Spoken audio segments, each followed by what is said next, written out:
I will be showing you how to navigate the specific behaviors that can get your Canva account permanently banned or suspended.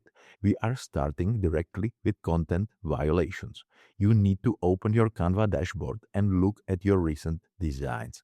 If you're uploading or designing material that is harassing, abusive, or contains hate-based material, Canva's automated security systems will flag your account for a manual review. The important thing is that this also applies to copyright and trademarks. If you click on the Uploads tab on the left sidebar and see logos, art, or photos that you do not own the rights to, you are at risk. If you keep using these without permission, Canva will lock you out to protect the original creators.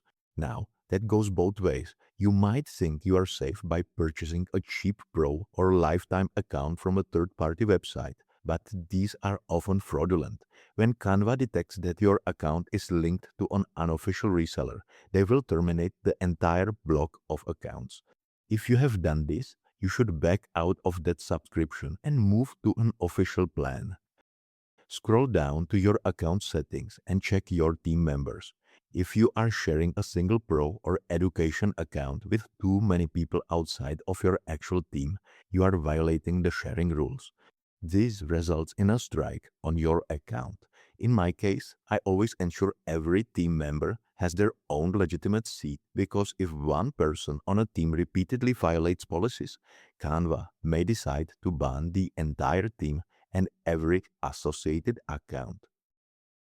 The catch here involves how you use the platform's infrastructure. If you go to your projects and start sending excessive spam invitations or mass inviting people to templates, the abuse detection system will trigger a lock. This is designed to stop bots, but it can catch regular users too. Additionally, do not try to circumvent paid-only features.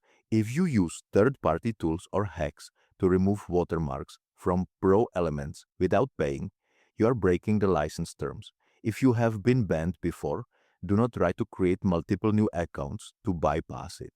They can detect this through your IP address and device ID, leading to a permanent hardware-level ban.